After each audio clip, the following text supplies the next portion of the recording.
Anger is a fire. But what happens when that fire is lit in a child before he can even speak? The answer is a life bent around someone else's design, a life where purpose is not discovered but imposed, where every breath, every heartbeat is shaped by the will of another in the Star Wars galaxy. This is the quiet nightmare beneath the great legends of Jedi and Sith, the unseen cost of an ancient conflict in the Force. For all the tales of heroes and chosen ones, there are others whose names pass like whispers through galactic history, weapons more than people, blades drawn in the dark and then forgotten. The story of Darth Maul is one of those. His memory in the wider myth is a flash of red, a double-bladed lightsaber igniting in a hangar on Naboo, a single furious duel against a Jedi Master and his apprentice, and then a fall into darkness that seemed final, but that is only the surface. Beneath that moment lies an entire lifetime of hidden suffering and relentless training, a childhood on Dathomir. Among the Night Brothers, a secret bargain between a witch and a future emperor and a boy taken away. Not to be saved, but to be sharpened, Maul was never meant to rule an empire. He was meant to protect one from the shadows, a weapon forged in secret by Darth Sidious, a contingency bound to the dark side and to hatred of the Jedi. What followed was a journey that would shape his existence from nameless initiate to silent assassin, from the red mists of Dathomir to the polished corridors of Coruscant and the battlefields of the Clone Wars. This is not only the tale of a Sith warrior seen for a moment and lost, it is a complete life, stretching from his first frightened awareness of the Force to his final breath under Tatooine's twin suns. This narrative will move slowly and chronologically, resting in each chapter of his path. Maul's brutal training, his construction of the iconic double-bladed saber, his apparent death and impossible survival, his descent into madness among the wreckage of a forgotten world, his rise as a crime lord ruling from the shadows, while the Republic and the Separatists tore the galaxy apart. For thousands of years, the Sith had dreamed of such chaos. Maul learned to profit from it. The tone of this journey is quiet, measured documentary style. It will linger on imagery more than spectacle. The red glow of a blade in a rainstorm, the echo of metal legs on cold stone, the distant hum of starfighters over Mandalore. This is a story told not to thrill, but to soothe, to let the mind drift along the currents of the dark side. Without haste, listeners are invited to close their eyes to let the names, the places and the wars pass like constellations overhead. Because Maul's life is not only about a villain, it is about a child taken from his home, a weapon used and discarded, and a man who dies with a strange, fragile hope in his voice. How does such a creature come to rest in the desert beside the very Jedi he once swore to destroy what they found there would change? Everything. The answer lies ahead in the long-shadowed path from Dathomir to Tatooine, from that first step on Dathomir's red soil to that final breath on Tatooine. The story of Darth Maul will unfold in a single, unbroken line. This is not a collection of disconnected moments. It is one continuous current in the dark side of the Force, a current that begins with a child promised to a hidden master and ends with an old enemy, cradled in the arms of the Jedi. He hunted for a lifetime. This journey will move in calm chronological order. The path is simple, even when the galaxy around it is not. First comes Origin Maul as a Night Brother in the shadows of the Night Sisters, under Mother Talzin's watchful gaze. Then the secret bargain with Darth Sidious, the quiet abduction of a child, and the forging of a weapon in the name of the Sith. After that comes training, the brutal conditioning, the endless combat drills, the construction of the double-bladed lightsaber, and the silent missions that test his loyalty long before Naboo. From there, the line carries into the age of the Phantom Menace, the blockade of Naboo, the pursuit of Queen Amidala, the first brief clash with Qui-Gon Jinn, and finally, the duel that would shape so many destinies. Maul striking down a Jedi Master and then being cut in half by Obi-Wan Kenobi, falling into darkness as the Republic believes the Sith threat ended. What followed was not death, but descent, Maul's survival on Lotho Minor, the spider like limbs, the madness, the hatred that keeps him alive. This era will flow into his rescue by Savage Opress, his reconstruction by Mother Talzin, and his rise as a new power in the galactic underworld, the Shadow Collective, Black Sun, the Pikes, Death Watch, Mandalore itself, all orbiting around a broken Sith who refuses to accept his place in the Order. Sidious designed the perspective will stay with Maul, not with the Jedi Council, not with the Senate, and not with the Empire. It will be as if an unseen camera follows him sometimes. Close enough to hear the strain in his voice, sometimes far enough to watch entire wars shift around a single choice. Battles will be mentioned, but only as they touch his path. Famous names will appear only when they enter his shadow. Sidious Dooku, Mandalorian warlords, crime lords, and in the distance the faint outline of Luke Skywalker's destiny. The eras will pass in sequence. The secret resurgence of the Sith under Sidious, the Clone Wars, and Maul's Mandalorian throne. The rise of the Empire and his retreat into Crimson Dawn. The quiet years of obsession as he hunts for Kenobi across a changing galaxy. Through all of it, the pacing will remain, gentle names and dates will return. Like echoes, key ideas, and emotional beats will be repeated and reinforced for millennia to come, until at last the desert night on Tatooine brings Maul's long dark history to a close and opens the door to the next generation. From here, the path leads back to the beginning to Dathomir and the moment a child is. Seika chosen, a world of red mist. Dathomir, the Night Sisters, and the birth of a weapon. From here, the path leads back to the beginning to Dathomir and the moment a child is chosen. Long before the duel on Naboo, long before the double-bladed lightsaber hisses to life, there is only a red horizon and a quiet world steeped in the dark side. Dathomir is not a world of great cities or shining starports. It is a wound in the Force, a place where crimson skies hang low over twisted forests and black stone valleys. Mists rise from swamps in slow curling veils tinged red by the light above. And in those mists, something old and patient listens. The wind carries distant chanting drums beat in uneven patterns, and the air itself seems thick with unspoken names. This is the domain of the Night Sisters, a matriarchal order of witches who draw power not through the structured dogma of Sith or Jedi, but through raw ancient magic. Their spells ride on green vapors. Their gestures bend the dark side into illusions, bindings, and curses. They are not an empire. They hold no Senate seats. Yet for thousands of years, travelers who stumble onto Dathomir rarely leave unchanged. Some do not leave at all around them. In fortified villages and stone-walled compounds live the Night Brothers, Zabrak males marked in red and black raised as warriors and servants. The story of their lives is simple and brutal. They train, they obey. And when the Night Sisters have need, they are called breeding stock, guardians, sacrifices assets to be traded in quiet bargains. Their horns are crowned by ritual, their skin tattooed with patterns that speak of clan rank and usefulness. Long before any of them see the wider galactic order, their fate has already narrowed. Maul is one of these Dathomirian Zabraks, distinct from the Iridonian Zabraks, scattered across the galaxy.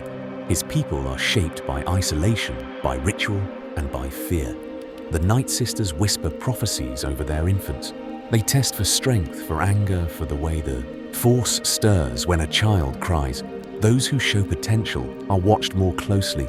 Those who show too much are hidden above. All of this stands Mother Talzin, cloaked in bone and shadow, the witch matriarch who guides Dathomir's fate. She is no mere village shaman. Her reach extends through visions and agreements into the galactic underworld and into the halls of the Sith themselves. Once she stood near Darth Sidious as an ally, or something very close to it. What followed was a secret bargain. Power, promised power, withheld, and a quiet theft that would shape Maul's entire existence. When Sidious returns to Dathomir, it is not as a supplicant, but as a hunter. Talzin offers him a child steeped in fear and potential. A night brother, whose rage sings clearly in the Force Maul, does not choose. He is chosen, taken from red mist and iron discipline, to become a hidden weapon in a different dark order on this forgotten, haunted world. A life has already been marked not by destiny, but by a debt and somewhere. Beyond the crimson clouds, a Sith Lord waits to collect in full. The bargain in the shadows. Sidious, Talzin, and the taking of the child power in the Star Wars galaxy rarely arrives with fanfare. Sometimes it comes quietly in the form of a single shuttle descending through poison clouds toward a forgotten world. This is how the story of Darth Maul's stolen future begins. Not with a battle, but with a visit. When Darth Sidious first comes to Dathomir, he does not arrive as a conqueror. There is no marching army, no banners of a Sith empire, only a cloaked figure stepping onto red soil. While the mists coil around him, he has heard whispers of Night Sister magic, of a coven that bends the dark side in ways the Jedi do not understand. And what he finds there would change everything. Mother Talzin meets him in shadow and smoke. She is not afraid of this off-world stranger. She sees power wrapped in deception, a chancellor's mask waiting in the future.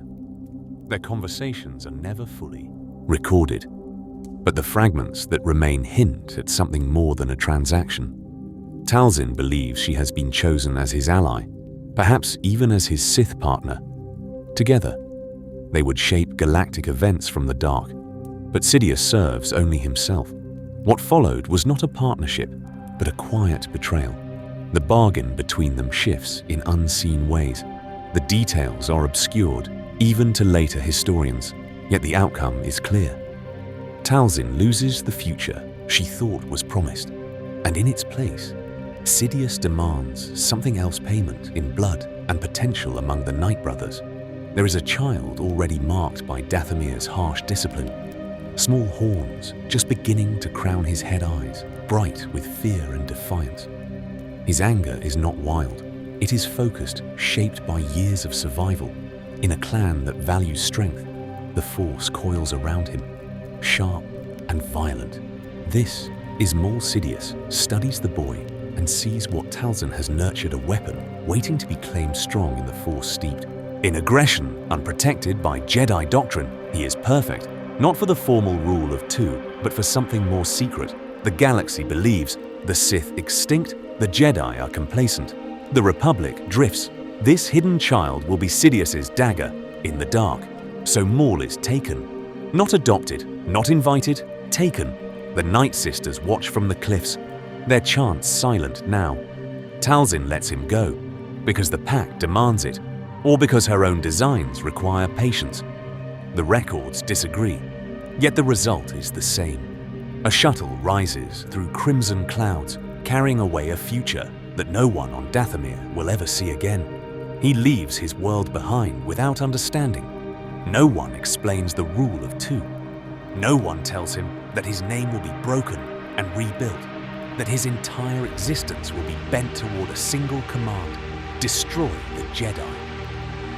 In that moment, a small horned child presses a hand to the shuttle's cold viewport, red, fading beneath him as the stars stretch into light and another dark order closes. What hides hand around him, forged in pain. The brutal training of Darth Maul power can shape a life long before that life understands what power is in the case of Darth Maul.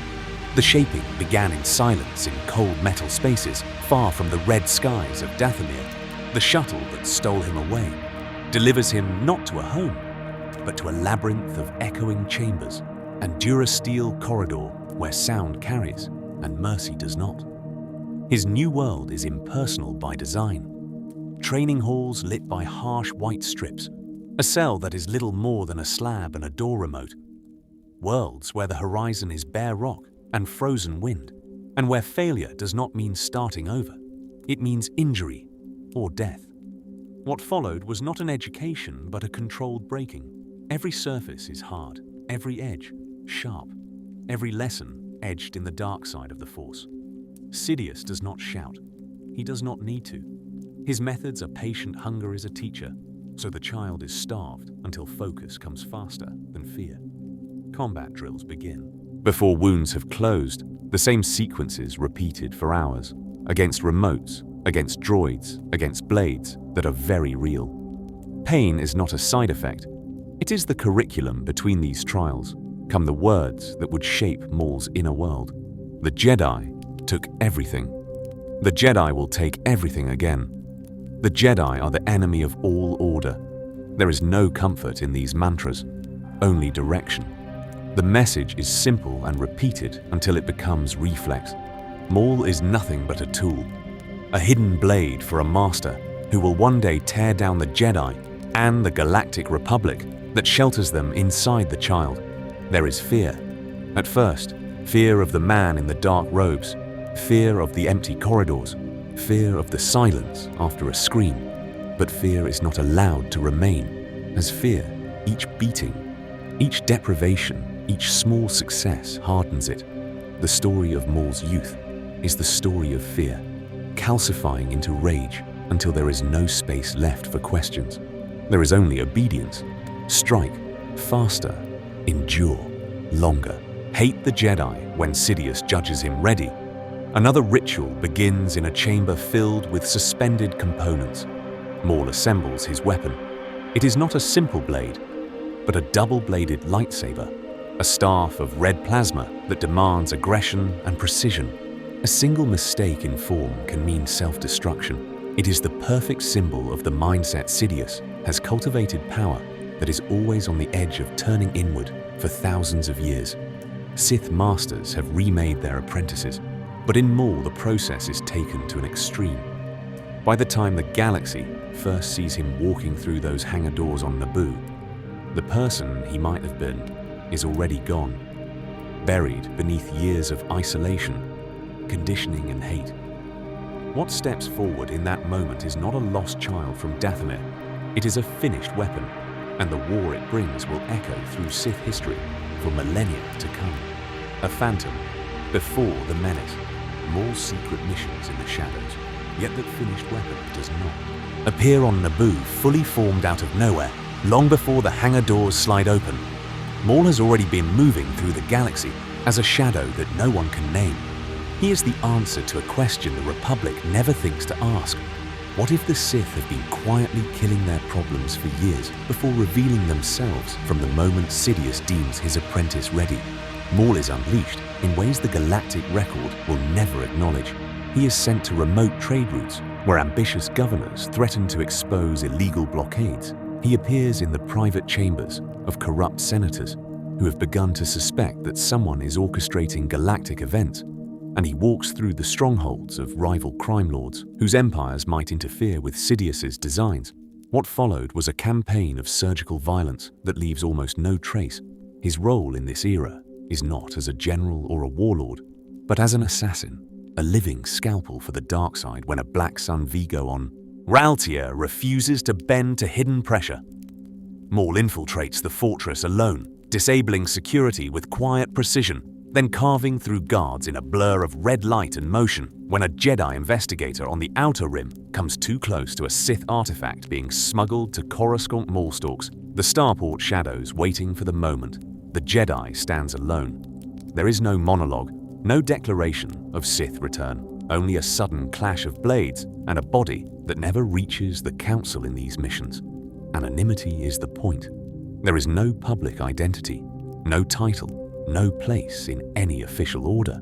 There are only rumors scattered across criminal networks and whispered in back rooms of a horned demon with a red blade that appears without warning and leaves nothing living behind. Some claim he is a rogue Jedi. Some insist he is a Night Sister, creation.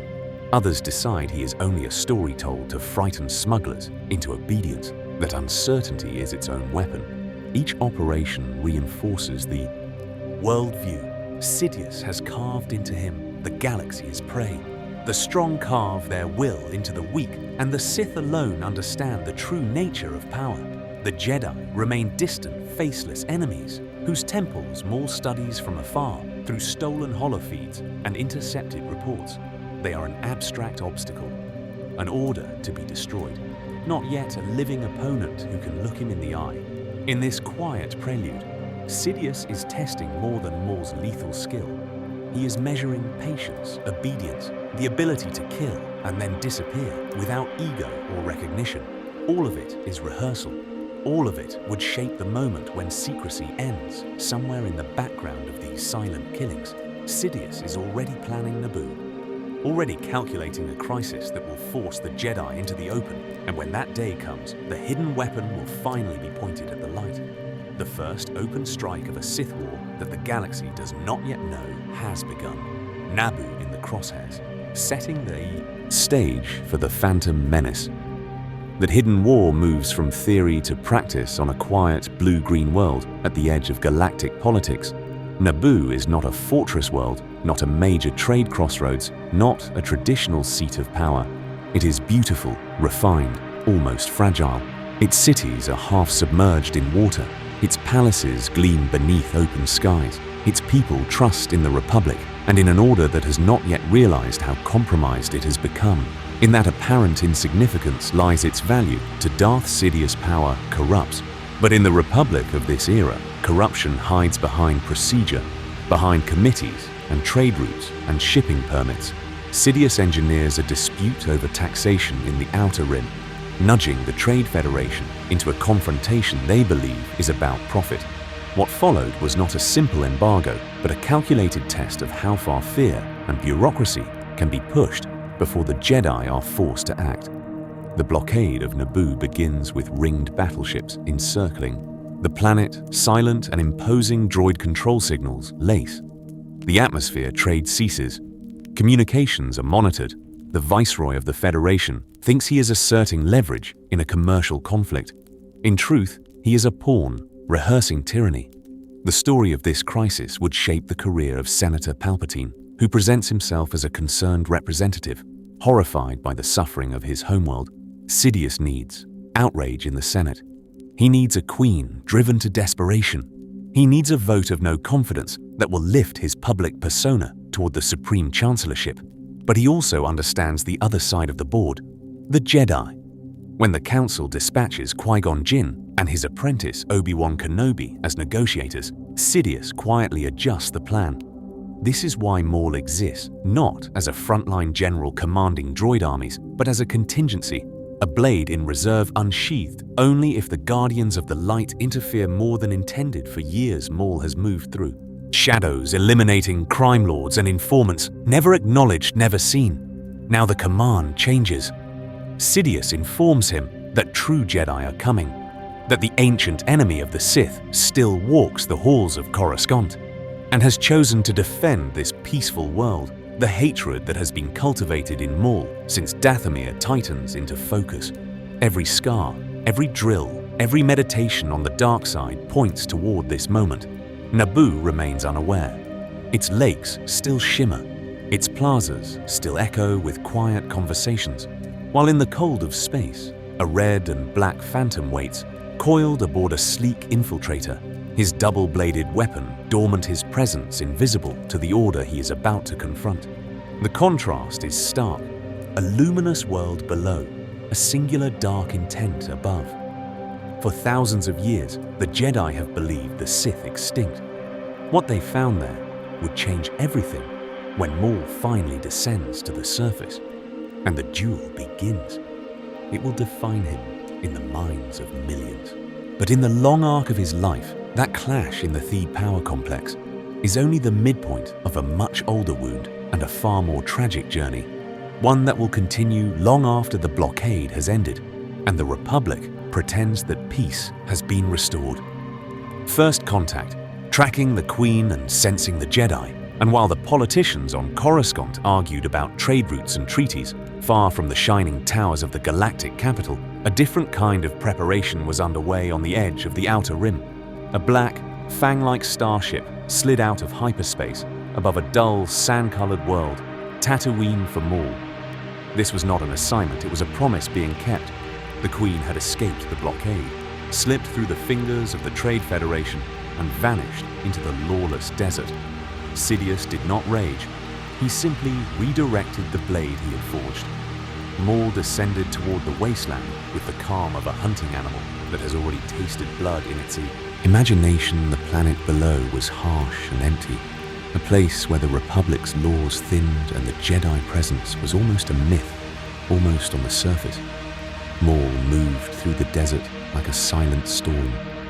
His speeder skimmed over dunes and jagged rock, the twin suns burning against his ink-black robes and crimson skin. Sand stung his face, but the pain was distant, irrelevant, drowned beneath the deeper current of the dark side that thrummed in his veins.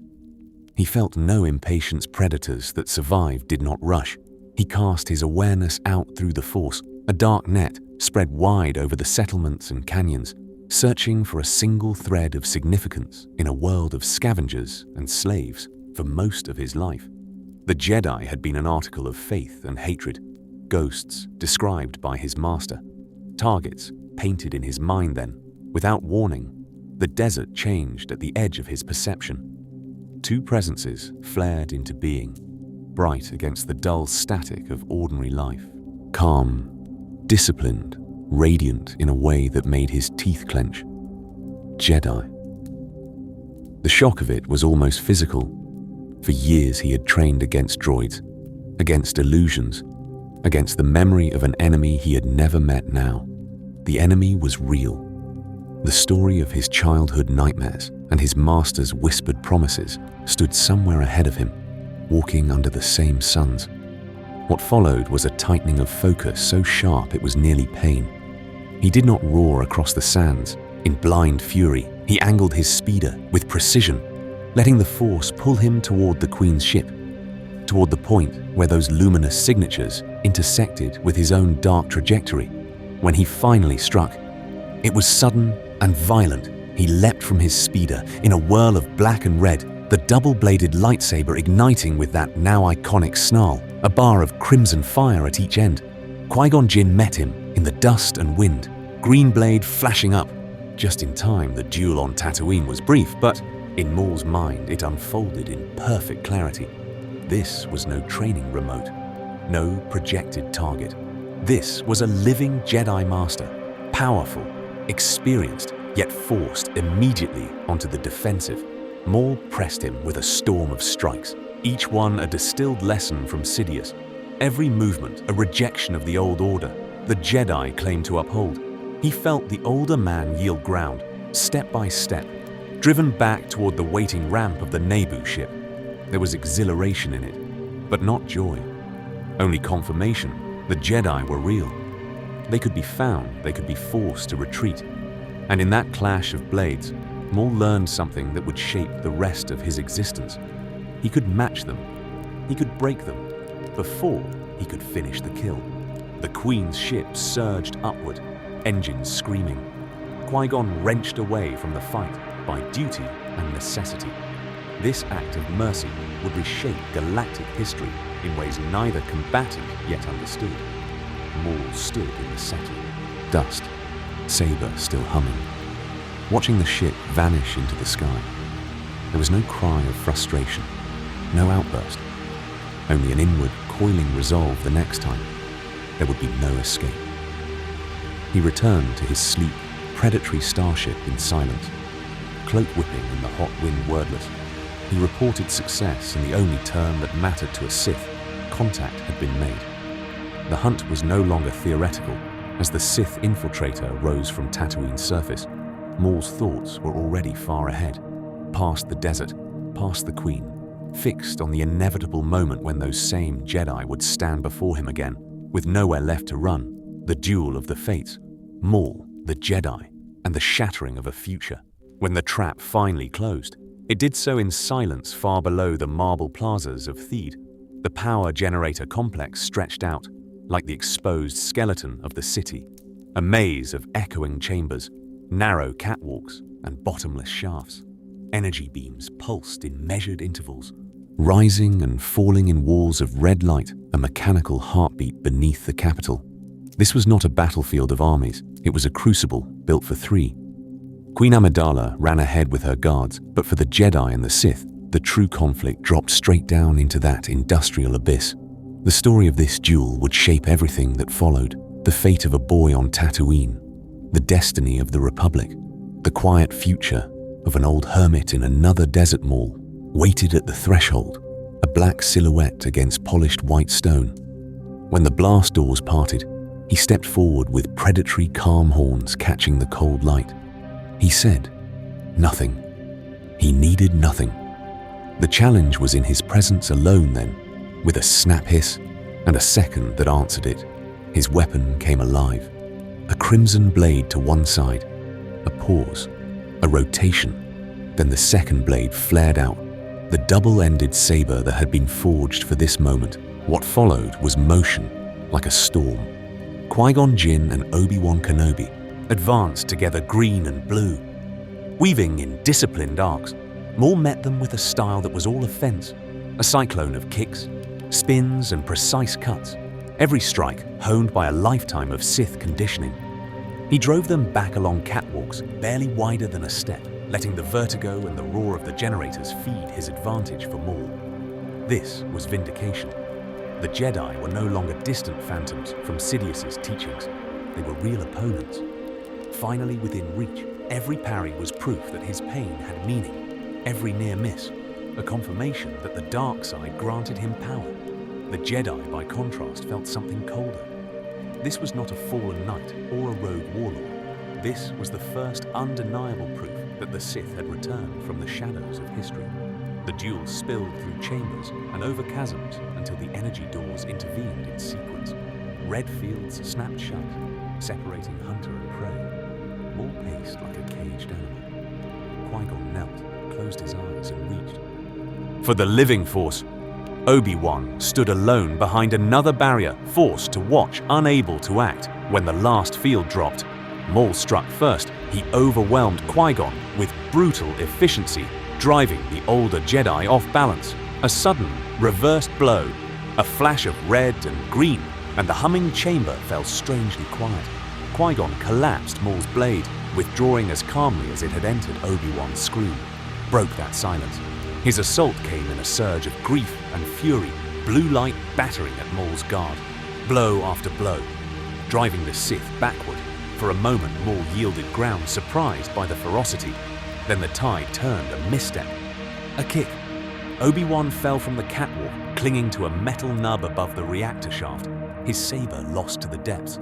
Maul paced the edge, savoring the victory he had earned in his mind. The war was already won. The Jedi finished the Sith ascendant. In that small fragment of overconfidence lay his undoing. Obi-Wan closed his eyes, reached for the Force and for his fallen master's weapon. What they found there would change everything in a single leap. Obi-Wan rose, Qui-Gon's saber ignited mid-air, and Maul's expression shifted from triumph to shock. The blue blade cut cleanly through his waist. Momentum carried the Sith Lord backward, his body separating in a spray of sparks and silence. As Maul fell into the endless shaft, the galaxy believed the Sith assassin was gone, consumed by the machinery of Naboo. But hatred is a stubborn thing in the dark. His rage clung to life, refusing to dissolve into the abyss. And far below the shining city, the story of Darth Maul was not finished. It was only descending into something far worse, refusing to die. The fall, the pain, and the birth of the monster. The fall seemed endless. Wind roared past the severed Sith as Naboo's reactor shaft swallowed him whole. The bright platforms and humming shields vanished above and were replaced by a rushing tunnel of metal and shadow. His body was ruined nerves, screaming where flesh ended and nothing began. But the greater pain was sharper than that wound. It was humiliation. Maul had been forged for victory, trained for a single purpose, to destroy the Jedi. Now a Padawan's strike had cut him down. The Force around him twisted in response to that outrage. It did not cradle him gently. It howled through him, a storm of dark side power, as he tumbled into the abyss. Most beings in that moment would have surrendered. Consciousness would have let shock and blood loss carry them into silence. But hatred is stubborn. Maul's mind locked around one name: Obi-Wan Kenobi that thought became an anchor in the darkness. Every heartbeat was a wordless scream of rage.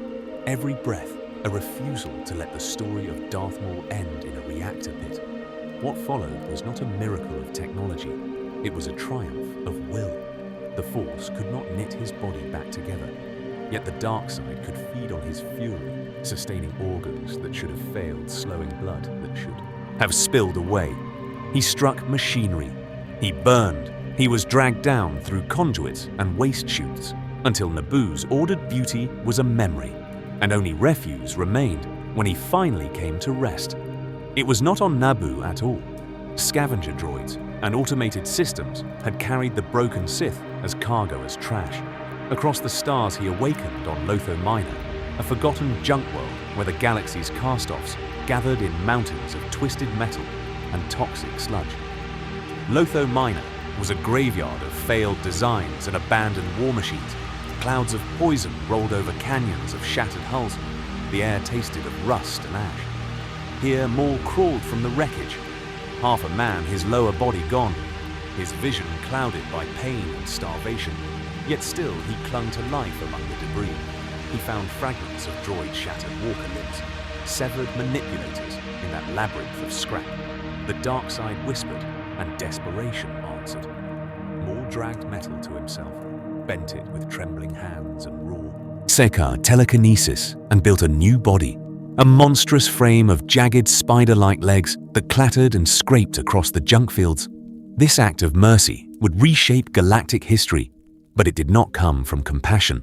It came from hatred. The contraption was crude, unstable and agonizing. Every movement sent lances of fire through what remained of his nerves. His mind fractured under the constant torment. Language decayed into snarls and half-formed words. He forgot his name. He forgot the Sith. He remembered only the Jedi and the wound they had given him. What they found there would change everything years later. When Lotho Minor's shadows were disturbed, they would not discover a fallen warrior. They would find a feral creature lurking in tunnels of refuse, a spider-bodied nightmare muttering to itself and hoarding scraps of metal like trophies. Maul had become something less than a man and more than a ghost. His existence narrowed to hunger and rage. The galaxy had moved on, believing the Sith. Assassin dead for thousands of years to come, historians would speak of Darth Maul as a brief flare in the Clone Wars' long prelude. Yet in the dark hollows of a junk world, a forgotten weapon still waited unfinished, with its hatred very much alive. Echoes on Dathomir, savage oppress, and the search for a lost brother. Yet the Force has a long memory, and abandoned weapons have a way of calling out in times of galactic crisis. As the Clone Wars erupted across the stars, the tide of conflict briefly turned toward the forgotten world that had birthed Maul in the first place. Dathomir, shrouded in red mist and old anger, drew attention once more. The Republic and the Separatists saw only a remote, dangerous world, but Mother Talzin watched the war with colder eyes. Power was moving. Alliances were breaking. In that chaos, she saw a chance to settle ancient grievances with the Sith and to reclaim something the dark side had stolen from her long ago. Talzin ruled the Night Sisters from the shadows of twisted forests and bone-littered valleys. Around them, the Night Brothers trained as expendable warriors, bred for violence and obedience. From among these, Talzin chose one, a broad-shouldered Zabrak named Savage Opress. He was not yet a monster, not yet a legend. That would change in a single ritual night. Through Night Sister magic, Savage's body was broken and remade. Venom, chance, and green fire wrapped around him as his muscles swelled. His mind was blunted, and his will bound to Talzin's designs. What emerged from the mist was a towering enforcer, a living weapon meant to stand beside Count Dooku, then one day against him. In the story of the Clone Wars, Savage Opress was crafted as a counterweight, a reminder that the Sith did not hold a monopoly on the dark. But Talzin had another purpose. When Savage returned to Dathomir, confused by visions and sudden surges of rage, Talzin revealed a secret buried beneath years of silence. He was not alone. Somewhere, In the galaxy, she said, his own blood still lived. A brother, taken by fate, discarded by war, yet too powerful to truly die. The name was spoken like an old wound reopening. Maul. This revelation would shape everything that followed.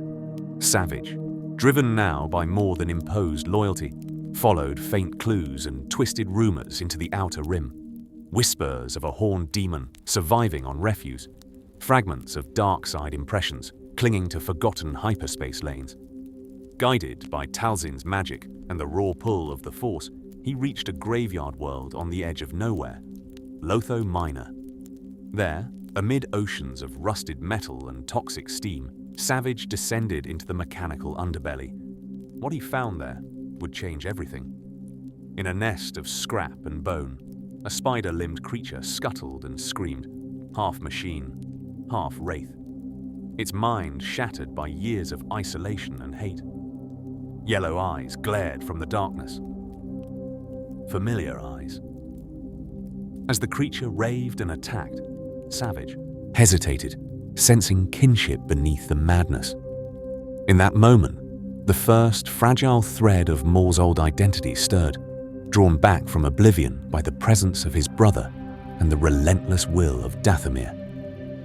Reforged by witchcraft, Talzin's ritual, and Maul's return to himself, Savage brought the creature that had once been Darth Maul back to the world of his birth, and with him came the echo of a forgotten terror. Across the poisoned plains of Dathomir, beneath a sky stained red with dust and old war, he carried not a proud Sith Lord, but a broken animal that clung to life through hate alone. The thing in his arms muttered and shrieked, words collapsing into nonsense, fragments of Sith training and primal fear. Filthy metal spindles twitched where legs should have been, a nest of scrap fused to ruined flesh. This was the story of a weapon that had been thrown away, left to rot in the shadows of galactic history. Now it had been dragged back into the light of Dathomir's dark side rituals. Mother Talzin received them in a chamber carved from black stone, ringed with ancient sigils of the Night Sisters. Around her, green witchfire burned in suspended cauldrons, and the air itself seemed to vibrate with the presence of the Force twisted through old magic. With a gesture, she ordered the creature laid upon a slab, a crude altar stained by countless rites. What followed was not medicine, but sorcery. Talzin began to chant in the Night Sisters' harsh tongue, her voice rising and falling like a distant war drum. Green mist coiled from her hands, seeping into Maul's ruined body, winding through nerves and bone and the shattered pathways of his mind. The spider legs shuddered, then broke apart, torn away by invisible claws. In their place, the mist hardened, becoming metal and cable, armored plating, and articulated joints. New mechanical legs unfolded from the haze, tall and predatory, shaped to carry a warrior rather than a scavenger. At the same time, the magic reached inward, touching the storm of Maul's thoughts, stabilizing what the dark side alone had left fractured. Memories returned as flashes of pain and color. Theed's polished hangar floor, the hum and snap hiss of dueling blades, the measured calm of Qui-Gon Jinn, the fierce determination of Obi-Wan Kenobi. Then the fall, cut in half, the world spinning, fire in his veins as gravity dragged him into the abyss. One name rose above the chaos, burning like a star in the black: Kenobi. Piece by piece, the feral survivor receded. Maul's breathing slowed. His eyes, once wild and unfocused, narrowed with growing clarity. His new legs locked into place, lifting him upright. Posture straightened. Voice steadied. The raw, directionless rage that had kept him alive on Lotho Minor condensed into something far more dangerous. Focused hatred. He spoke at last with purpose, testing each word like a blade. No longer Sidious' silent enforcer, no longer a discarded Sith experiment, Maul stood as a free agent of vengeance. The galaxy believed him dead. The Jedi had turned their attention to other wars. The Sith Empire moved according to Sidious's hidden design. None of them yet understood what had been reborn in that Dathomir chamber, or how this act of mercy would reshape galactic history. Talzin's ritual had reforged more than flesh. It had given Maul a new role in the great conflict between Jedi and Sith, one not bound by the old order, one driven by a single consuming question. How far would he go to make Kenobi and the galaxy remember him? A new purpose. From Sith, apprentice to self-made warlord, Maul's rebirth left him with a body of metal and muscle, but it also left him with a problem that the dark side could not simply burn away. The galaxy had moved on without him. The war between Republic and Separatists raged across 1,000 worlds, Jedi and clones clashing with droids and warlords. And yet in all that galactic turmoil, there was no place reserved for the Zabrak who had once been Darth Sidious's blade. Power corrupts, but it also forgets. Sidious had not scoured the outer rim for his fallen apprentice. He had not paused his grand design. Instead, he had elevated a new servant, Count Dooku, a former Jedi master turned political visionary, now draped in the title of Darth Tyrannus. In Maul's absence, Dooku had helped engineer the Clone Wars themselves, reshaping the entire galactic order according to Sidious's will. The message was clear. Maul had been replaced for a creature raised as a weapon. That realization cut deeper than Obi-Wan's blade. The story of Maul until Naboo had been the story of obedience. Taken from Dathomir, molded by Sidious, unleashed only when commanded.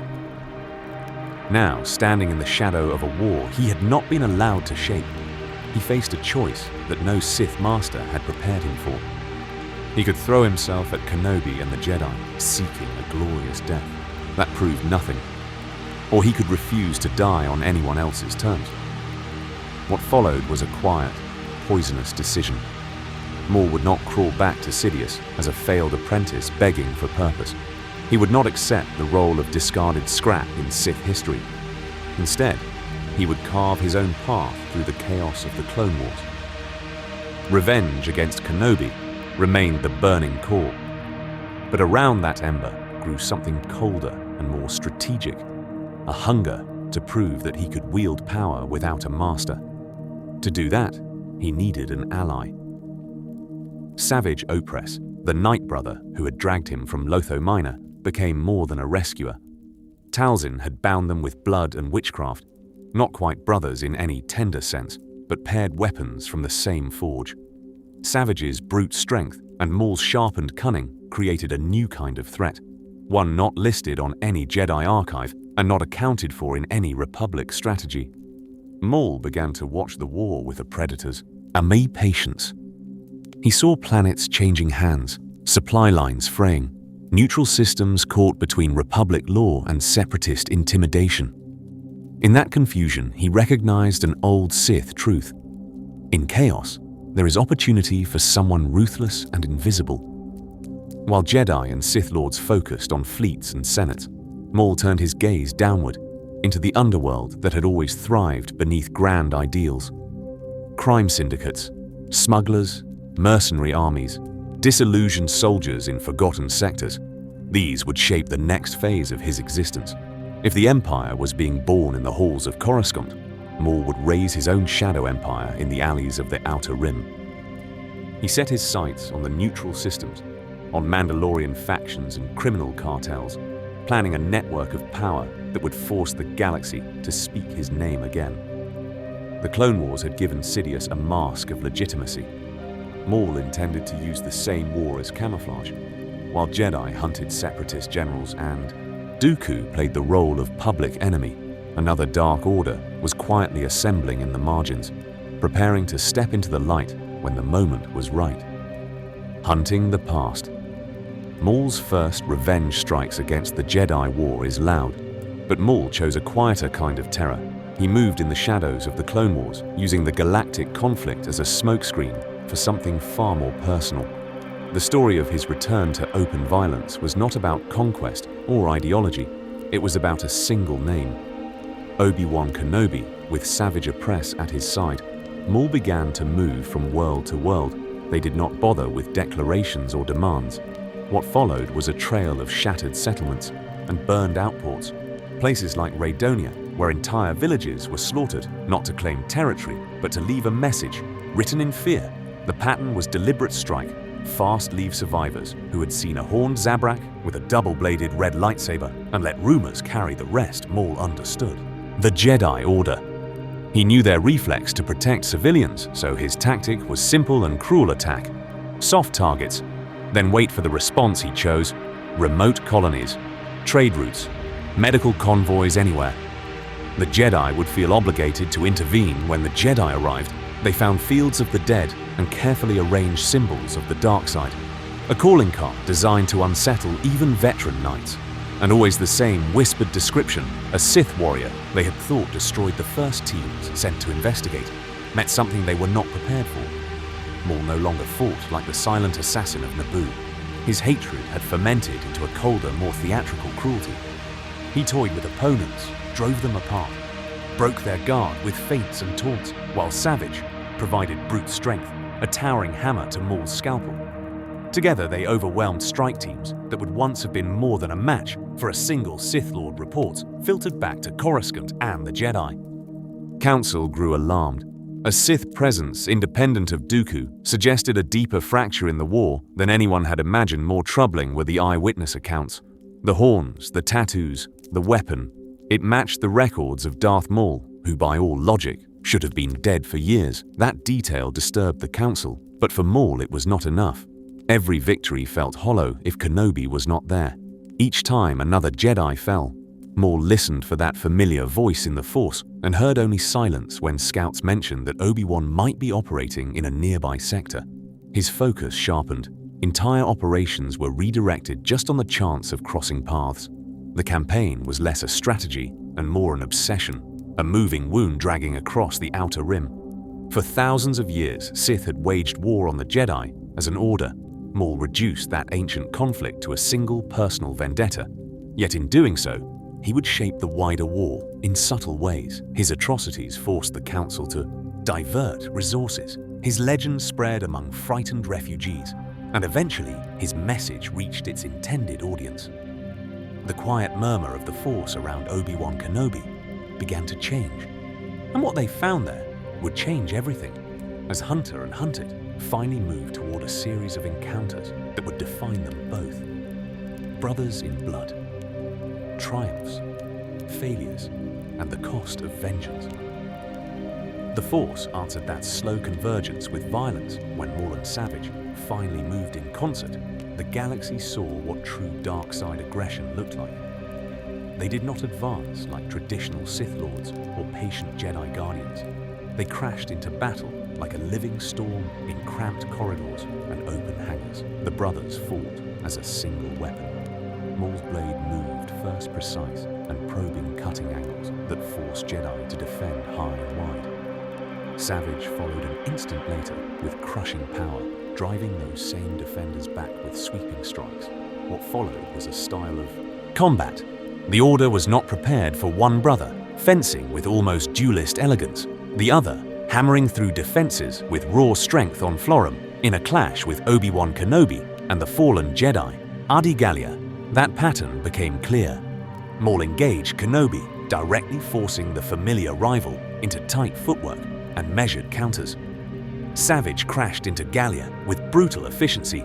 A single misstep from her, a single opening, and the Night Brother's spear took her life. The Jedi had trained for Sith deception and calculated rage. They had not accounted for this combination of discipline and unrestrained force beneath the surface. However, the story of their partnership was already showing fractures. Maul had been molded from childhood by Sidious, drilled in form after form, until every movement was intentional.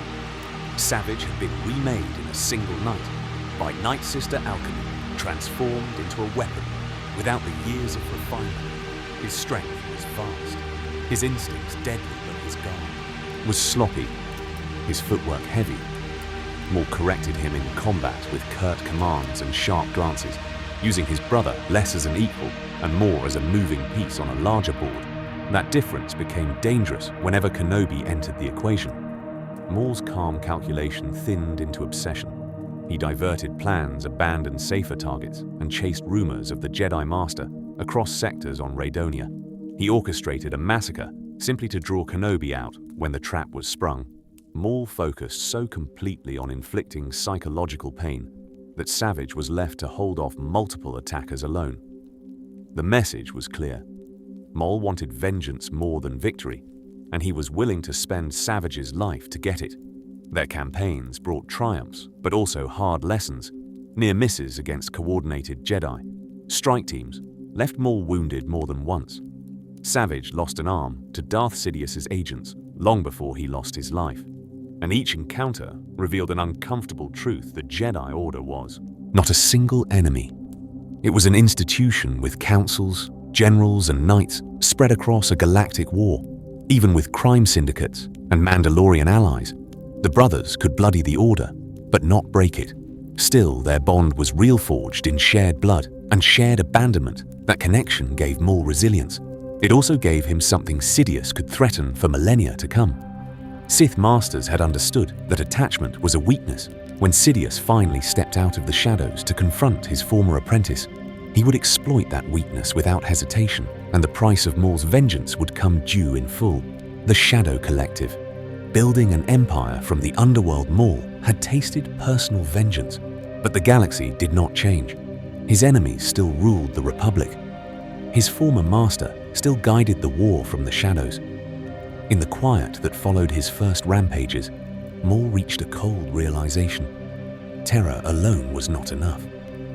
To wound the Jedi and the Sith, he would need resources, soldiers, and a hidden kind of legitimacy, an empire in the underworld.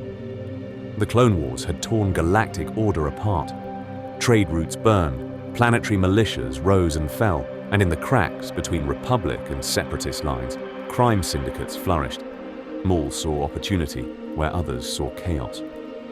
This was the story of a fallen apprentice, deciding that if he could not inherit Sidious's grand design, he would build a parallel structure in the dark, one that would shape battles far from any Senate debate. He began with Black Sun. On Mustafar, its leaders gathered in a fortified stronghold, believing themselves untouchable. What followed was swift and merciless. Maul and Savage Opress cut down the ruling Vigo Council in a single brutal strike, leaving only those willing to kneel. Intimidation did what diplomacy never could. Black Sun's fleets, credits, and smuggling networks were folded into Maul's growing domain. Their symbol, unchanged, but their true master replaced. From there, Maul turned to the Pike Syndicate on Obadiah. The Pikes controlled spice, and spice meant leverage over worlds the Jedi barely acknowledged. Here, Maul used a different weapon, cold negotiation backed by quiet threats. He did not need to slaughter their leaders. He only needed them to understand that resistance would end their profits and their lives. The Pikes accepted his terms, gaining protection and new markets, unaware that in doing so, they became part of a larger, unseen design. Other groups followed. The Hutt clans were tested, prodded, and briefly humbled. Smaller outfits were absorbed or erased. But Maul knew hired guns and smugglers were not enough. He needed disciplined warriors, a shock force with armor, creed, and reputation. That answer waited on the fractured world of Mandalore in the exiled warriors of Deathwatch. Pre Vizsla, leader of Deathwatch, dreamed of restoring Mandalore through war. Maul understood that dream and twisted it. He offered Vizsla something the Mandalorian could not seize alone: access to syndicate credits, mercenary forces, and carefully staged chaos. Together, they would destabilize Mandalore's pacifist government, then ride in as saviors. Vizsla believed he was using Maul. In truth, Maul was auditioning Mandalorians as the elite blade of his new order. From these alliances, the Shadow Collective emerged. It was not a formal empire, not a senate, not a Sith order. It was a loose, lethal network of crime lords and warriors, all bound by Maul's quiet, ruthless leadership and his mastery of the dark side. Fleets, armies, and fortunes moved at his command, while the Jedi saw only scattered criminal flare-ups and local unrest. For a brief moment, Maul commanded more direct military and economic power than many planetary governments, a hidden empire threaded through the galactic underworld, operating beneath the notice of the Republic and the Separatists alike. They did not yet understand who stood at the center of this web. And as Maul turned his attention toward Mandalore itself, the world he chose as his throne would change everything. Seizing Mandalore, politics, masks, and the rise of a false savior. Mandalore had always been a world of contradictions, and under the Clone Wars, its fractures widened into open wounds. On the surface stood Duchess Satine Kryze, preaching pacifism, neutrality, and reform, trying to hold her people apart from the galactic conflict. In the shadows waited Death Watch, led by Pre Vizsla, dreaming of armor-clad warriors, open war, and a return to the old ways. Between them, Mandalore's soul was already divided before Maul ever set foot there. To Maul, this division was not a problem. It was an opportunity. The story of his rise on Mandalore began with a simple recognition. Power on this world would not come from a straightforward invasion, but from controlling its fears. With the Shadow Collective at his back and Pre Vizsla as an eager partner, Maul designed a plan that would shape the fate of the planet. They would manufacture a crisis so terrible that Satine's pacifist government would appear weak, and Death Watch would seem like the only answer. What followed was not a single battle, but a performance. Black Sun enforcers, pikes, and hutback criminals struck Mandalorian cities in rapid succession. Markets exploded under timed detonations, speeders went up in fire, and public squares became kill zones. Civilians were taken hostage, buildings toppled, and the sense of order Satine had built began to crumble. The Republic did not intervene. The Jedi did not come. The people of Mandalore watched their world slide into chaos. Then, precisely on cue, Death Watch arrived as saviors. Vizsla's warriors dropped from the sky in blue armor and jetpack fire, driving back the very criminals Maul had unleashed. News hollows showed staged rescues, carefully framed duels, and grateful civilians cheering as Death Watch restored control. Each victory was scripted. Each public appearance was planned. Maul's allies attacked just enough to terrify, then fell back just enough to let Death Watch win. The result was inevitable. The populace began to beg for stronger, more aggressive leadership. Satine's government fell under the weight of public outrage and orchestrated disaster. Vizsla seized the capital, arrested the Duchess, and declared that Mandalore would reclaim its warrior heritage. Yet, in the throne room of Sundari, the true game shifted. Maul understood that a man who relied on him to gain power could never be allowed to keep it. In a moment that echoed ancient Mandalorian tradition, Maul challenged Pre Vizsla to single combat for leadership. The duel was brutal and deliberate, a clash of jetpacks, blasters, flamethrowers, and blades. Vizsla wielded the Darksaber, symbol of Mandalorian authority, for millennia to come, but Maul's training under a Sith Lord proved decisive. He disarmed Vizsla, beheaded him before his own followers, and claimed the Darksaber as his prize. With that single act, Maul did what no outsider had done in Mandalorian history. He bent Death Watch to his will, installed a puppet prime minister, and ruled Mandalore from the shadows. His red and black face vanished behind layers of political theater, false saviors, and quiet terror.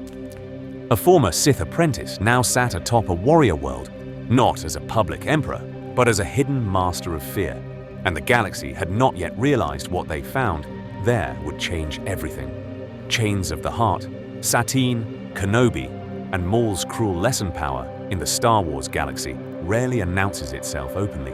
Sometimes it hides behind thrones, behind masks, behind the fragile ties of the heart.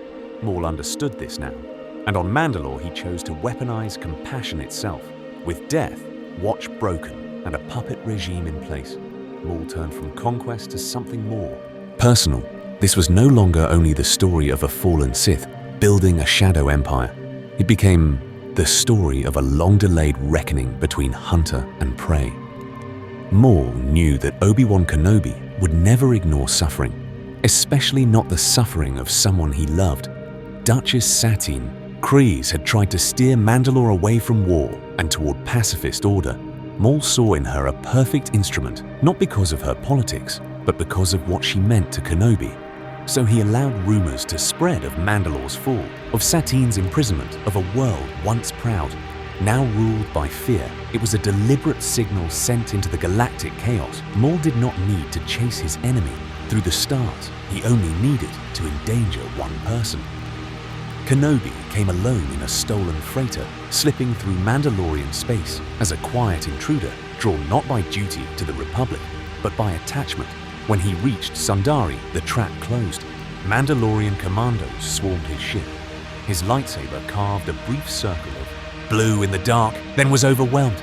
He was stunned, disarmed, and delivered in chains to the new master of Mandalore for Maul. This was a moment long. Imagined Obi-Wan Kenobi, no longer the agile Padawan on Naboo, but a prisoner forced to kneel before the enemy he had once cut in half. Maul circled him like a predator, enjoying the reversal. Every word was chosen to reopen old wounds, to remind Kenobi of Qui-Gon, to speak of the Jedi Order's failures, to savor the sight of a Jedi Knight made helpless. Yet Maul did not rush to kill him. Sidious had taught him that true power was not in ending a life, but in breaking a spirit. What followed was a demonstration of that lesson. Satine was dragged before them, bruised but unbroken. Maul spoke calmly of justice, of revenge, of balance restored, then ignited his crimson blade and drove it through her as she clung to Obi-Wan's arms. Satine died professing her love. Kenobi's face shattered for an instant, grief, anger, and disbelief colliding in a single breath. Then the Jedi discipline returned. He did not scream. He did not beg. He did not lash out in blind rage. He simply held her and let the pain move through him, without surrendering to the dark side that restraint infuriated Maul. He had engineered this execution to unmake his foe, yet Kenobi refused to fall instead of a broken enemy. Maul was left with a quiet resolve that no torture could touch still in that chamber. Maul believed he had won their private war. He had taken Obi-Wan's love. His hope, his future on Mandalore, the former apprentice, stood triumphant, unaware that this bloody spectacle had drawn the attention of a master far more dangerous than any Jedi, and that the Sith Lord who forged him was already on his way. The Master returns. Sidious versus Maul and Savage on Mandalore. Maul's apparent triumph on Mandalore lasted only moments in the grand design of the dark side. Power invites attention, and in Sith history, attention from the Master is rarely a blessing. High, above the war-scarred cities of Mandalore, a single shuttle dropped out of hyperspace. No escort, no fanfare. It descended in utter silence, cutting through the clouds towards Sundari's domed capital. In the Force, a pressure gathered like a storm front. Maul felt it before any sensor could register the ship. Recognition came first, then dread. For years he had raged against the memory of that presence. Now it was here, cold and familiar, approaching the palace he had claimed. The doors of the throne room opened with ceremonial slowness, and Darth Sidious walked in alone, black robes brushing the polished floor, yellow eyes taking in the Mandalorian guards.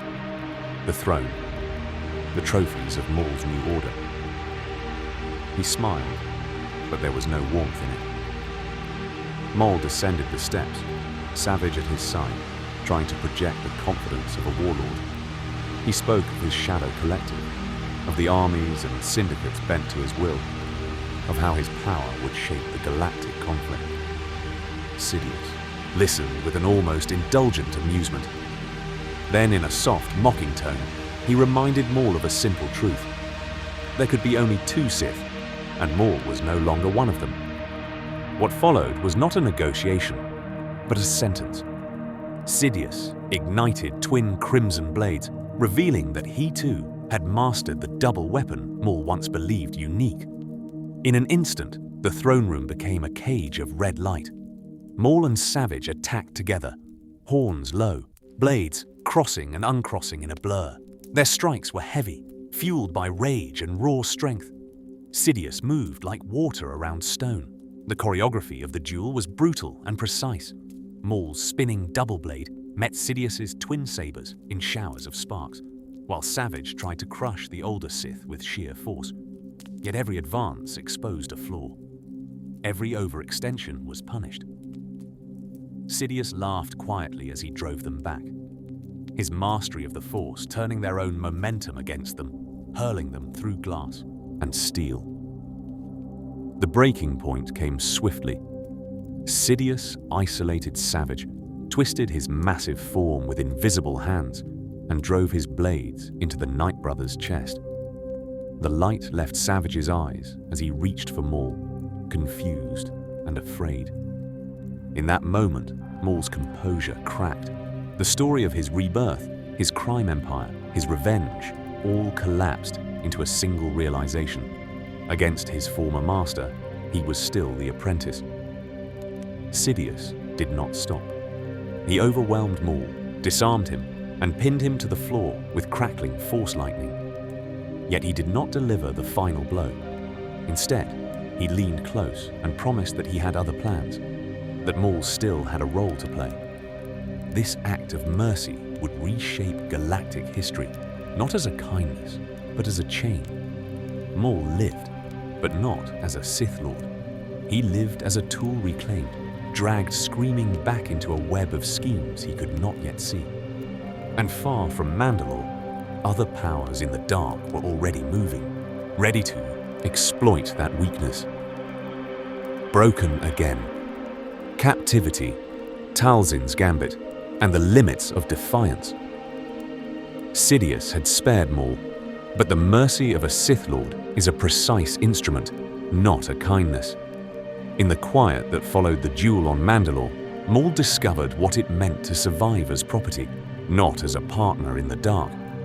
Bound in ray shields and cortosis restraints, he was taken from the burning capital and hidden away, a secret prisoner of the very master whose approval had once defined his existence.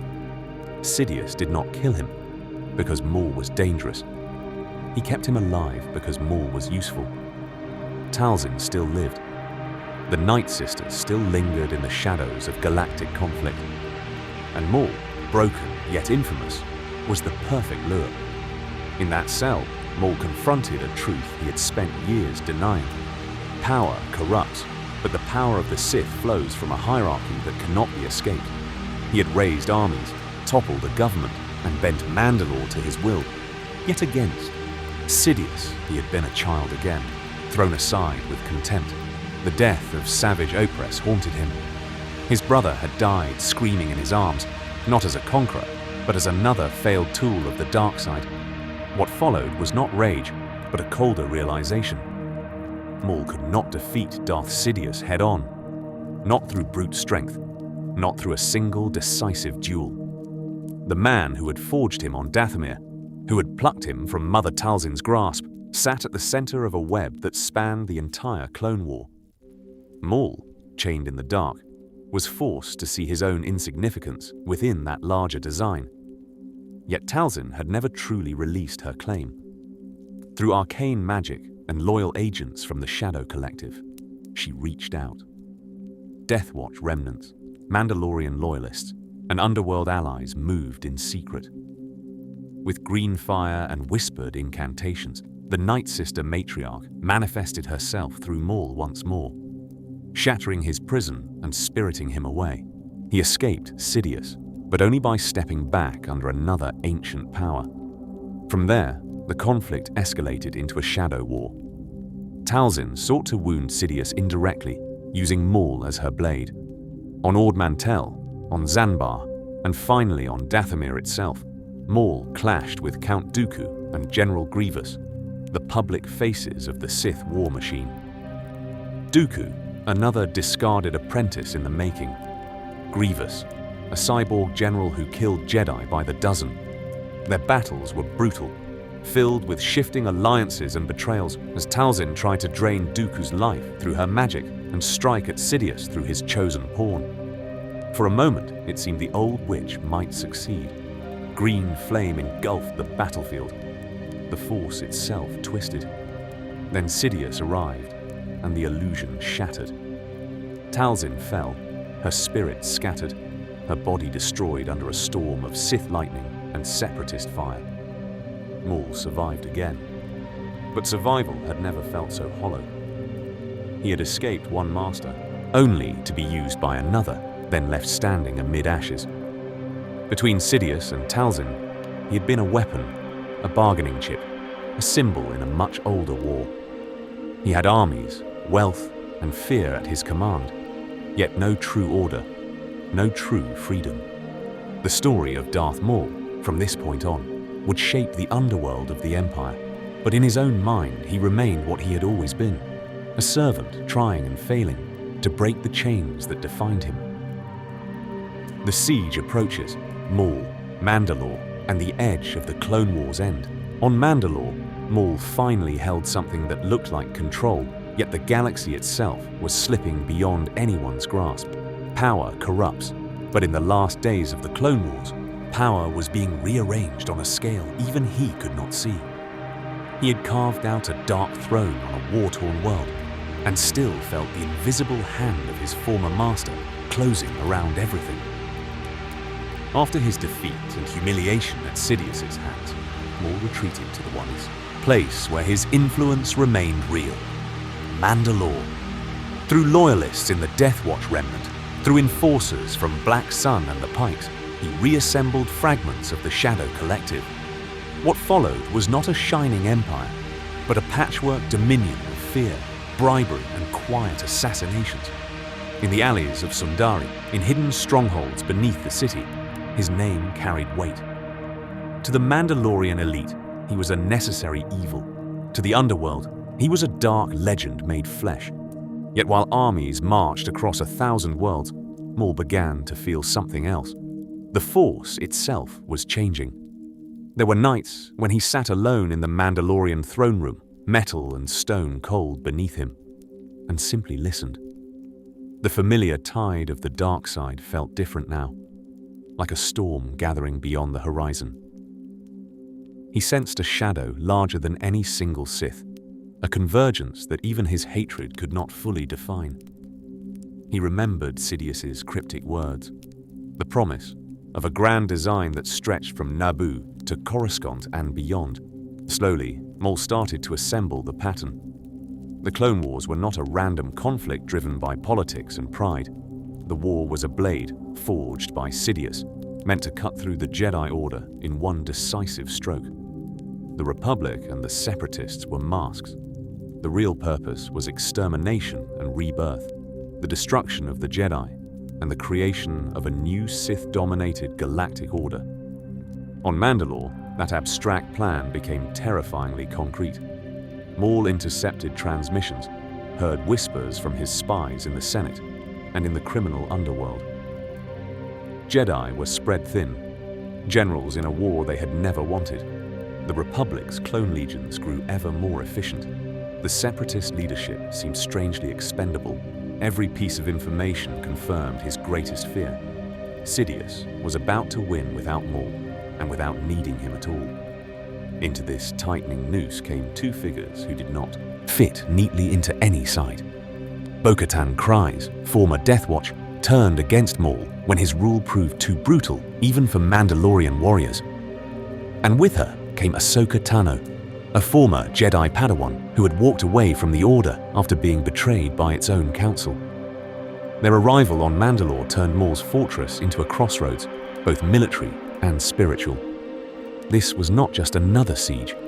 It was the story of competing visions of freedom, loyalty, and escape from old masters. Through the Force, Maul sensed Ahsoka before he ever saw her. She glowed differently from the Jedi generals he had hunted, detached from the Order, yet still luminous in the light. To him, she was an anomaly, a variable Sidious had not accounted for. And in her presence, his premonitions sharpened. He saw flashes of clone helmets, of Jedi falling, of Sidious standing triumphant in a darkened Senate hall. As the Republic fleet closed around Mandalore and the siege began, Maul understood that his next great confrontation would not be with Obi-Wan Kenobi. Instead, it would be with this former Jedi who had rejected the institution that failed her, just as Maul had been cast aside by the Sith who made him. Their meeting on Mandalore would shape not only the fate of that world, but his last, desperate attempt to break the chain of a plan set in motion for millennia to come. The Siege of Mandalore, Ahsoka, Maul, and the offer of a different future. Their meeting came as the galaxy itself trembled on the edge of transformation. The final days of the Republic were unfolding far above Mandalore, but down in the domed cities, another battle was being written into galactic history. Clone gunships descended through orange skies, cutting between durasteel spires. Their engines a constant low roar as lines of troopers fast-roped to landing pads and thoroughfares below. What followed was urban war in 3 dimensions. Blaster fire stitched across walkways and plazas as Republic armor pushed through narrow streets and shattered plazas, while jetpack troopers and Mandalorian commandos clashed along the upper levels. The Siege of Mandalore was not a distant front. It was a brutal house-to-house advance conducted under the sealed curve of the city's protective dome at the center of this storm. Maul did not rage. He directed from the shadows, calm, precise, watching clone formations on stolen tactical feeds and repositioning his loyalists with a strategist's eye. He ordered traps in transit tunnels, ambushes at choke points, feints to draw in the famous 501st. This former Sith assassin now commanded a world, and he treated the assault not as chaos, but as another move in a long dark game. Yet Mandalore was only bait. Maul had engineered this conflict to draw out one presence, Ahsoka Tano. When she finally descended with her blue blades and her borrowed command of clones, the story of Maul's life intersected with another exile from the Jedi Order in the ruined throne room of Sundari. M greeted her not with immediate violence, but with an offer and a warning. Maul spoke Sidious's true name in a way few dared. He outlined a design that had stretched for thousands of years, a slow corrosion of the Republic and the Jedi through war and fear. He revealed knowledge no ordinary enemy should possess, that Anakin Skywalker, the Republic's bright champion, had been chosen as the future apprentice of the Dark Lord, that the Clone Wars were only the prelude to a final fall. He did not beg. He proposed an alliance. Join him, strike first together. They might sever the chain before it closed around the galaxy. Ahsoka listened the force around them, thick with tension. She sensed the truth in the outline of his warning, the shape of a catastrophe waiting just beyond sight. But she could not reconcile that vision with the Anakin. She knew her lingering trust in her former master and her awareness of Maul's own history. With the Sith made his motives impossible to accept. In the end, she refused. Not because the danger was unreal, but because the hand offering salvation was soaked in too much blood. Their duel became the only language left to them on shattered walkways beneath the dimmed dome. Ahsoka and Maul moved with mirrored precision, twin arcs of blue and red cutting through sparks and smoke. Every strike carried philosophy as much as fury. Maul's blows were heavy, insistent, demanding that she see. The Jedi Order, as doomed Ahsoka's defense, was agile, evasive. A refusal to let his truth become the only truth. As the city burned around them, they fought along a collapsing support beam. High above the streets, below Maul's rage, finally broke through his composure, as the future he had foreseen slipped out of his control. Ahsoka disarmed him, not with brute strength, but with timing and trust in the Force, sending him tumbling into the void, only to catch him at the last moment and allow the clones to stun and capture him. This act of mercy would reshape galactic history in ways neither combatant understood. In chains within a Republic cell, Maul raved about Sidious and Skywalker, about an empire that had not yet risen. The haunting irony was clear. A life devoted to the dark side had given him one terrible clarity. He understood the end of the Jedi Order more clearly than most Jedi ever would, and as the gunship carrying him away slipped into hyperspace, the first ripples of Order 66 were already moving through the clone ranks, waiting to turn this apparent victory into something far darker. Order 66 in chains, Maul's escape and witness to the full power had shifted, But its nature had not Maul's defeat on Mandalore and his capture by Ahsoka. Tano did not end his story. It only changed the angle from which he watched the fall of an age shackled in a Republic troop bay, locked in a hovering restraint field. He was no longer a warlord or a Sith apprentice. He was cargo, a dangerous asset to be delivered and forgotten. Rows of clone troopers escorted him through the gunship and into the Venator-class Star Destroyer, their armor still painted with the orange markings of the 501st. Their voices calm, professional, indifferent to the dark side, hatred burning behind his yellow eyes to them. This was routine. Another mission, another prisoner, another entry in a long galactic war. Maul understood the irony. He had once been Darth Sidious's hidden blade. Now he was a specimen in chains being carried through the very order his master was about to annihilate on the bridge, and in the hangars, life aboard the cruiser followed a familiar rhythm. Status reports, hyperspace calculations, briefings between Ahsoka and Captain Rex. The Jedi Order still existed. The Republic still stood, but in the Force. Something had already begun to twist. Maul felt it as a pressure at the edge of perception, a gathering storm that only he truly understood. Then it happened. Order 66 did not arrive with fanfare. It came as a quiet, coded transmission from Coruscant, and what followed was a sudden, terrible stillness. Rex's hand went to his helmet. His posture changed the clone's presence. In the Force snapped from loyal camaraderie to cold mechanical obedience.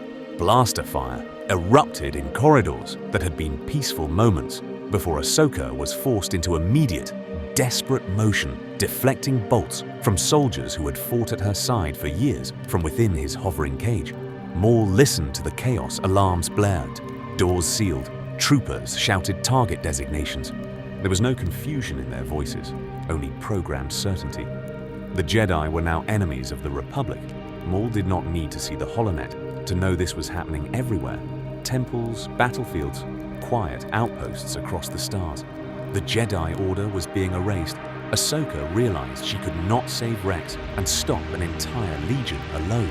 She turned to the one resource the clones had delivered to her, a living weapon in chains. This act of mercy would reshape galactic history in a small but meaningful way. She released Maul as an ally, but as a distraction, unleashing the dark side into the arteries of the ship. Maul moved through the corridors like a crimson storm unarmed. At first, then wrenching blasters from clone hands, tearing bulkheads apart with the Force. He ripped control panels from walls, crushed helmets without touching them, turned the ship itself into a weapon against its crew. When he finally reclaimed a red blade, the passageways became a tunnel of flickering lights, sparks and falling bodies. Yet beneath the violence lay something colder. Maul felt the Jedi die across the galaxy, each extinguished presence confirming what he had always suspected. Sidious's plan had never truly needed him. The Sith had won without their discarded apprentice. The new Empire would rise on foundations he helped weaken, but would not share as the cruiser tore itself apart. Maul slipped away in a stolen shuttle, vanishing into hyperspace. The story of the Sith entered a new chapter. The Republic was dead. The Empire was born, and somewhere in the shadows between them drifted a broken dark warrior, alive once more, but utterly unnecessary to the order he had served for so long. Crimson Dawn rises, Maul's empire. In the age of the Empire, power corrupts, but in the age of the Empire, that corruption was systematized, turned into policy, and enforced at blaster point. Across the stars, the Republic was gone. The Jedi were hunted, and what followed was a cold new order, where fear did what laws once claimed to do in the years after Order 66. The galactic landscape hardened. The Jedi Order had been shattered, its survivors driven into exile or quietly erased by inquisitors and clones. The Senate remained as a hollow theater, while Palpatine's empire consolidated power through Moff's governors and fleets in the shadows. The criminal underworld adjusted syndicates that once played the Republic against itself now learned to pay the Empire its due. Bribes, tariffs, and tribute became the cost of doing business under a darker banner. This was the world that Maul slipped back into, no longer a Sith apprentice, yet still a creature of the dark side. His shadow collective had fractured during the chaos of the Clone Wars. Mandalore had been reclaimed and then crushed by the new regime. Black Sun and the Pikes bent the knee to imperial demands. The old model of open conquest had failed. Maul understood that surviving this empire meant changing tactics. Drawing on his experience as a warlord, he reshaped his ambitions into something leaner and more secretive. The result was Crimson Dawn, a syndicate designed not to rule planets, but to control flows of wealth, information, and fear instead of armored legions. Maul used smugglers, assassins, and cultivated aristocrats instead of banners. He used silence and rumor. Crimson Dawn operated where imperial attention was thin, yet its credits and contraband moved through the very arteries of the empire. From this design emerged lieutenants who would shape his new domain. Dryden Voss, a refined but vicious crime boss, became the public face of Crimson Dawn, hosting opulent gatherings while quietly arranging raid sabotage and slave trades.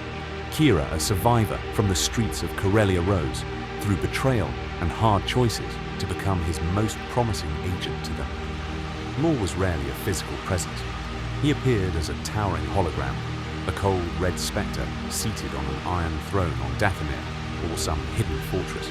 The story of Crimson Dawn was directed by a master who had learned cautions the hard way. Maul avoided direct confrontation with Imperial forces. Instead, he profited from their corruption, supplying weapons to rebellious worlds, then selling information about those same rebels to ambitious governors. He fostered conflict at the edges and harvested the chaos for credits, influence, and leverage. Fear and mystique kept his subordinates obedient. No one wished to discover how far his reach extended into the dark, yet, as his power in the underworld grew, his personal world. It narrowed. Maul had no counsel, no true allies, only tools and pawns. He had become a king of shadows, ruling a hidden empire, threaded through imperial space. But in the quiet between transactions and holographic commands, one name still echoed through the Force Kenobi. That unresolved hatred would shape the next and final chapter of his long fall. Haunted by a Jedi. The long obsession with Obi-Wan Kenobi. Maul's criminal empire stretched like a web through imperial space. But inside its architect there was only a single burning thread. Power, credits, loyal assassins and terrified lieutenants meant little beside one unresolved fact in the galactic record. Obi-Wan Kenobi still lived. Outwardly, Maul appeared composed, a calm lord of the underworld giving measured orders. Inwardly, the same duel replayed again and again, the same blue blade, the same fall into darkness on Naboo. Around the time the Empire tightened its grip on the core worlds, Maul learned to wear a mask that was not made of metal. He spoke in quiet commands, discussed shipping lanes and spice quotas, negotiated with Vigo councils and syndicate chiefs. Yet every victory ended the same way, with silence. And in that silence, the Force carried only one name: Kenobi. The story of his life had been split in half on that Theed reactor bridge, and no amount of dark side mastery could cauterize the wound. What followed was a pattern that baffled and infuriated his subordinates. Without warning, Maul would divert ships, slicers, and informants away from profitable routes to chase a rumor that a wandering hermit had been seen on a backwater moon, or that an old Jedi had intervened in a border dispute. Crimson Dawn's lieutenants saw only lost revenue and angry clients. Maul saw something else: the faint possibility of closure. Operations on Corellia would stall, shipments on Kessel would sit idle, all because one fragment of intelligence mentioned a robed man with a familiar calm in his eyes. From time to time, this obsession intersected with larger currents in galactic history. Maul brushed against rebel cells and hunted Inquisitor's trails, always listening for any whisper of Kenobi's fate. When he crossed paths with Kanan Jarrus and the young Ezra Bridger, the presence of other Jedi did not soothe him. It tore the old wound wider. Each encounter was a reminder that the order he had been trained to hate was gone. Yet the one Jedi who mattered had somehow endured the purge. The Empire had burned the Jedi Order to ash, but the ember that haunted Maul refused to go out. The psychological toll was profound. Maul had survived being bisected, had clawed his way back from madness on Lotho Minor, had escaped Sidious's wrath, and built a hidden empire of crime in the shadows of the Imperial war machine. By any measure of Sith ambition, he had triumphed over death and obscurity, and yet, in the quiet between hyperspace jumps, he felt only incompleteness. As long as Kenobi remained, somewhere in the desert of the galaxy, Maul's victories tasted like ash. In the end, the Force answered the question he could not stop asking. Through ancient holocrons and fractured visions, he caught a glimpse of a twin-sunned world, a remote sphere of sand and silence, where an old enemy watched over a new hope. What they found there would change everything, for Maul and for the fading legacy of the Sith. The path was set, the hunt was renewed, and the long obsession would soon carry him to a quiet duel beneath alien stars, and to an ending he did not yet understand. The holocrons and the vision, Maul, Ezra Bridger, and the path to Tatooine. The vision of twin suns did not arrive in a time of peace. It came in the age of the early rebellion, when the Empire's shadow had settled over the galaxy, and scattered cells of resistance were only beginning to stir against it. In that era of quiet oppression, Maul resurfaced, not as a Sith Lord of an empire, but as a wandering predator, following faint currents in the Force and the lingering echo of a name, Obi-Wan Kenobi. Those currents drew him to Malacca, an ancient graveyard of Sith power, sealed in stone and ash. For thousands of years, it was there that a young Jedi in training named Ezra Bridger arrived with his rebel companions searching for weapons and answers. What followed was an encounter that would shape the fate of both Master and Hunter Maul. Found Ezra alone, vulnerable and angry, and saw in him a tool. Maul did not present himself as a monster. He presented himself as a mentor. He spoke softly of surviving the Jedi and the Sith, of being a victim of their endless war. He appealed to Ezra's fear of loss and his frustration with the slow discipline of the Jedi Order. This was the story of a broken survivor, carefully crafted to win trust. He called Ezra boy, but treated him as an apprentice, guiding him deeper into Malachor's forbidden vaults. At the heart of that dead world lay a Sith temple, fused with a super weapon, and within its chambers, a holocron of the dark side. Maul encouraged Ezra to claim it, promising power to defeat the Empire and protect those he loved. Later on, Lothal Maul pushed further. He urged Ezra to combine that Sith holocron with a recovered Jedi. Holocron, a dangerous ritual the ancient orders had both forbidden. Merging a Jedi and Sith holocron was not simple meditation. It was forced union, two sides of the Force colliding through living conduits. Maul and Ezra knelt opposite one another, the glowing pyramids and cubes drifting together as their minds opened and bled into each other. The result was a shared vision, fractured images, voices and symbols flaring and fading, too quickly to grasp. Ezra sought a way to destroy the Sith. Maul sought something else. In those overlapping currents came impressions of a desert world of isolation and heat, a lonely figure, a sense of protection, and then the clearest image of all twin suns hanging over a sea of sand. The vision nearly tore them apart, but it gave Maul what he needed for more. The meaning was immediate. Obi-Wan Kenobi lived. The old Jedi had not simply vanished into galactic history. He was hiding, watching over something or someone of immense importance. The conclusion was inescapable. If the Jedi Master remained, then the key to ending the Sith and the Empire might lie with him. Maul left, that encounter not healed, but focused. The decades of scattered rage at last had a direction. The twin suns were no longer a tormenting fragment. They were a destination Tatooine awaited, and on its silent dunes, an old score and a lifelong obsession were finally drawing toward their end. Across the sands, tracking Kenobi to a quiet exile, power draws wanderers to deserts the way gravity binds stars. It strips away distraction until only purpose remains on Tatooine. That purpose walked on metal legs beneath twin suns. Maul's arrival on the backwater world was quiet. There was no grand fleet, no Sith banner, only a lone ship, settling into a wasteland that felt harsh and strangely familiar. The yellow-white dunes were not Dathomir's red mist, yet the planet carried the same unforgiving stillness, the same promise that the weak would be buried and forgotten. Here, the wind did not scream. Like the nights on his homeworld, it whispered across the sand and left him alone with the echo of a single name, Kenobi. Across the open desert, Maul moved with a hunted patience. He extended his senses into the Force, searching for a presence he had once known as vividly as flame and pain. But Obi-Wan Kenobi had learned to hide the Jedi. Master's signature was buried, quiet, diminished to a faint ember in the galactic night. So Maul turned again to the last tool fate had given him, Ezra Bridger. Through their strange connection, what followed was a methodical narrowing of possibilities. Maul sifted through Ezra's visions, half-formed images of huts, moisture farms, and a boy beneath twin suns the Sith survivor did not fully understand.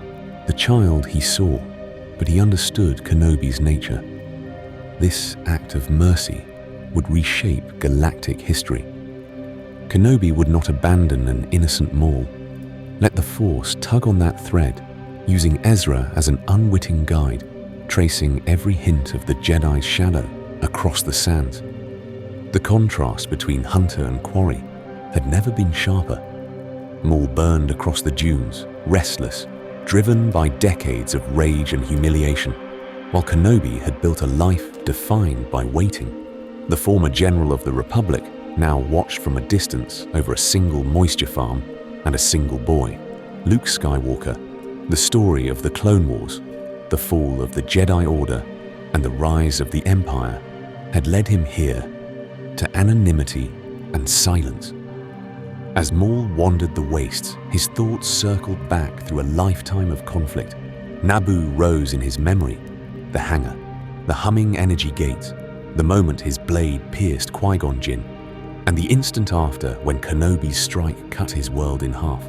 Mandalore followed crimson banners and shattered armor, the brief empire of fear he had carved from crime syndicates and warlords, only to see it broken under Sidious's hand. Empires had risen and fallen around him, the Republic, the Separatists, the nascent Imperial Order, yet his hatred endured unchanged for millennia to come. Others would study this era as a turning point in Sith and Jedi history. For Maul, it was only the long road back to a single opponent. One night beneath a cold, clear sky, the search ended. Maul reached outward and felt it at last, not a blazing storm of power, but a steady flame in the darkness. Obi-Wan Kenobi revealed himself like a lantern uncovered. The desert seemed to hold its breath. Maul turned toward that calm presence and walked into the starlit dunes, knowing that under the twin suns, the final chapter of their shared story was waiting. The last duel. A few heartbeats. Under the twin suns, the desert night received them in silence. The twin suns long since buried below the horizon, leaving only cold starlight and the dull orange glow of a small fire. The wind moved over the dunes in soft waves, carrying grains of sand and the distant creak of moisture. Vaporators. Obi-Wan Kenobi sat alone by the flames, his presence in the Force, quiet and centered like a stone at the bottom of a deep well. Out of that darkness, Maul emerged, his silhouette jagged against the low firelight. The years had carved him down to something lean and bitter, yet still driven by the same dark purpose that had defined the story of his life. He had followed that steady flame across the galactic wastes, and now at last he stood before it. There was no immediate clash of blades. Instead, there was conversation. Maul's voice cut through the whispering wind, accusing Kenobi of hiding, of running from the war the Empire, and from their unfinished conflict. He spoke of stolen destinies of Sith and Jedi, puppeteered by greater powers of a galaxy, twisted by the dark side. Obi-Wan answered with calm restraint. Each word measured, had not been hiding. He said he had been watching over something more important than revenge. Maul listened, and in that stillness, his gaze drifted to the simple shelter, nearby to the tracks in the sand, to the way Kenobi's stance was not defensive for himself, but protective of something unseen. In a single quiet moment of insight, he understood Kenobi was guarding a person, not a place, the chosen one, the one who would shape the fate of Sith and Jedi alike. Their blades finally ignited twin pillars of red and blue light, painting the dunes in flickering color. What followed was not a sprawling duel, but a brief, precise encounter, almost meditative. Obi-Wan first fell into the old Soresu guard from the Clone Wars, then shifted into the familiar stance of Qui-Gon Jinn, as if inviting Maul to repeat the past. Maul did exactly that. He lunged with the same aggressive maneuver he had used on Naboo, the same strike that had pierced Qui-Gon's defenses years before in galactic history. But Kenobi had grown beyond that moment. He read the intention in Maul's shoulders, in the angle of his saber, in the rhythm of his advance. And in a heartbeat, he changed, abandoning the old form. Obi-Wan adjusted his grip, his blade rising in a short, economical arc. He cut through Maul's guard and into the haft of the double-bladed saber. The weapon split, and the strike continued into Maul's chest. The technique that had once killed a Jedi Master was turned aside with almost effortless grace. Maul fell, and the desert caught him. Obi-Wan did not let him strike the sand alone. He cradled his old enemy in his arms, the fire crackling softly beside them. The hatred in Maul's eyes flickered, then softened as he forced out a final question. The one Kenobi protected was he the chosen one? Obi-Wan answered simply, yes. Maul's last breath carried a fragile hope that this chosen one would avenge them both. And as the wind rose over the dunes, the Force itself seemed to wait to see how that promise would be fulfilled. A whisper of hope, Maul's final words and acceptance. Maul's final words did not echo like a battle cry. They faded like embers. In the quiet that followed, the desert night seemed to lean in around them, as if the very world was listening to the end of the story of a life consumed by the dark side. His breath came shallow and uneven, each inhale a little weaker than the last. The fire beside them crackled softly, casting a dim, unsteady glow over his ruined features. The fierce, burning yellow in his eyes, once a symbol of Sith power and rage, began to dim, the edges softening as consciousness slipped away. Around them, the dunes held still. Even the wind seemed to hesitate, as though the endless sands of Tatooine understood that something old and terrible was finally coming to rest. Maul's last exchange with Kenobi was not a duel of blades, but of truths. He had asked about the Chosen One, about the one foretold to bring balance to the Force and end the long galactic conflict between light and dark. Kenobi's answer had been simple, almost gentle. Yes. The boy he guarded was the Chosen One. What followed was a final fragile confession from Maul, the promise that this Chosen One would avenge them both. Not just Maul, the fallen Sith assassin, Kenobi as well, the weary Jedi Guardian. Two enemies bound for a moment as victims of the same vast design. In that breath, Maul admitted something he had never allowed himself to speak. The Sith Empire that had shaped him, the master who had forged him into a weapon, had also discarded him, replaced him, and left him broken. His acceptance that another would destroy the Sith and the empire they had built was a strange, second-hand redemption. He would not be the one to end the Dark Order that had stolen his childhood on Dathomir, twisted his body, and devoured his purpose. But someone would, and that was enough. This quiet surrender carried a different kind of power. For a life defined by vengeance, this was Maul's only act of release.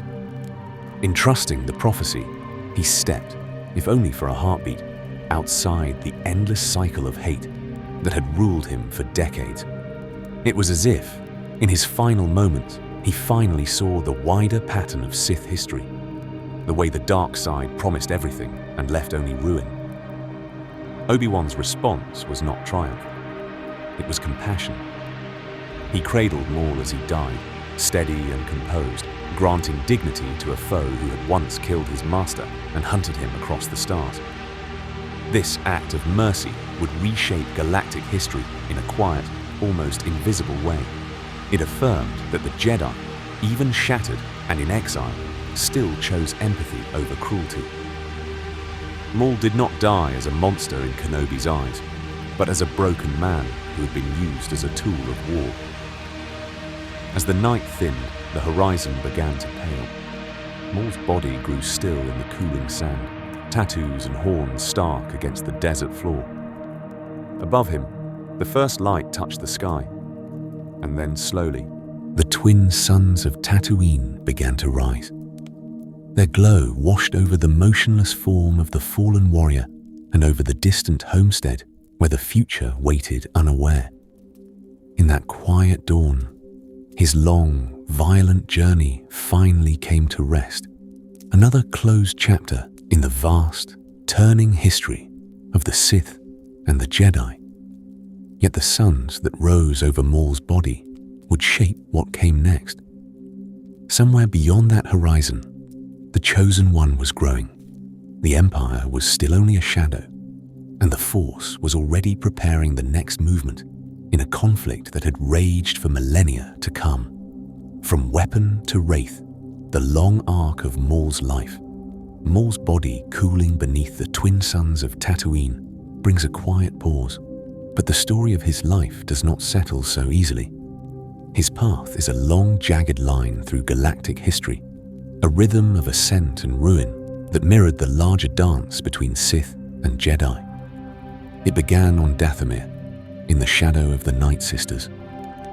Born a Night Brother, raised amid dark rituals and whispered bargains, he was marked early as an offering. Darth Sidious came to that red world in secret, and what they found there would change everything for the boy who would become Maul. Torn from Talzin's grasp, taken into the hidden order of the Sith, he was not adopted. He was claimed.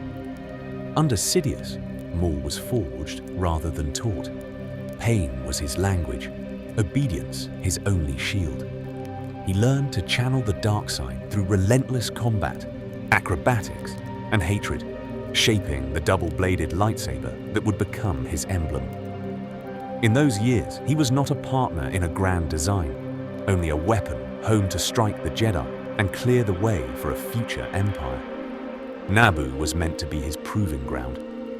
Tracking Queen Amidala, dueling Qui-Gon Jinn and Obi-Wan Kenobi, Maul moved like a silent promise of the Sith's return. He cut down Qui-Gon, tasted the power of victory, and then, in a single misjudged moment, was bisected and cast into the reactor shaft.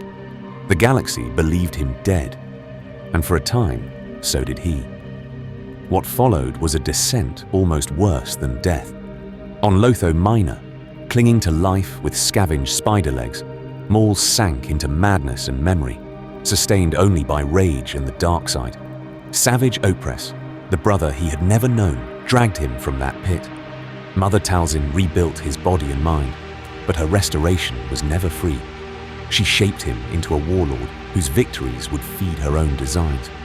From there, Maul rose again, not as a Sith Lord in Sidious's order, but as a kingpin in the shadows. The Shadow Collective, Death Watch, Black Sun, the Pikes. He bent syndicates and warriors into a private empire of crime and fear. On Mandalore, he wore a crown taken by force, yet even at his height, he remained what Sidious had made him, a tool, now wielded by his own obsessions. Around him, relationships formed and shattered like glass under pressure. Sidious had never seen a son, only an instrument. And when Maul's ambitions crossed the Sith Master's plan, the punishment was personal. On Mandalore, Sidious cut Savage down and broke Maul's claim to the Sith, leaving him alive as a reminder of his place. Savage had been a brief, brutal glimpse of brotherhood, ended in front of him. Talzin had posed as a mother, yet every kindness concealed a bargain with the dark side.